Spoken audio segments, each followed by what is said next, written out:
I am challenging you to a free and fair election in 2021. Nini malampulira nti waliwo embwe mwesimbyeko gasiya.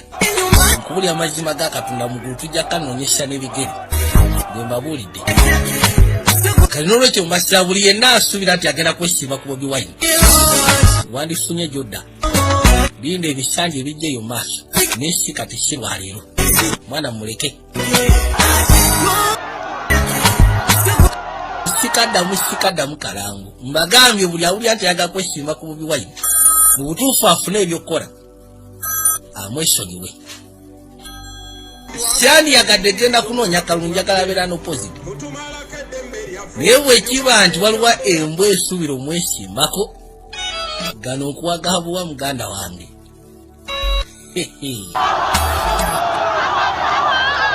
Kino kikulaga ki? Ensonga tekyakwatagana ku kika wa Jehova, ensonga tekyakwatagana mu kibiina kya byabufuzi wa Jehova, wabula ensonga yeesigama kubeera mu Uganda. Kano ke kasira abakadde baffe bali mu buyinza basobole okugezaako okuwuliza eddoboozi lya wansi, nti kati eddoboozi lya wansi lyogedde.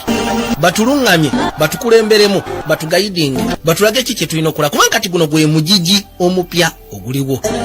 Tetukyasobola gezaako ttambulira mu mugigi guli omukadde. Guno gwe mugigi omupya oguliwo, era nga naffe twetaaga tugezeeko okubaako n'omuntu waffe gwe tukuze naye n'asobola okugezaako tukulembera.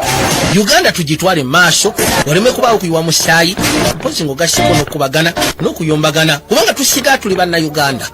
N'olwekyo nsaba ku lwa Bobi Wine ng'ogasseko n'abawagizi be n'abasigadde bonna, tusabe era bwe kiba kisoboka bakama baffe bawulire bategeere nti tuli bazzukulu, tetukyali baana, wabula tuli bazzukulu abeetaaga okuba nga tuluŋŋamizibwa n'okugezaako okuba nga tutambuza Uganda maaso.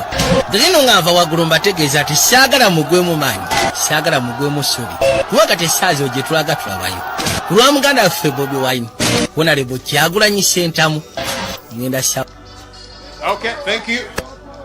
We are the country, we are the future, we are the change we badly need. We are the youngest population in the world, we stand a chance. We are the leaders of the future, and the future is today. If we only come together, we can change our destiny. Bopima kucha tuli, mazima we tuli, si we tuli na okuba.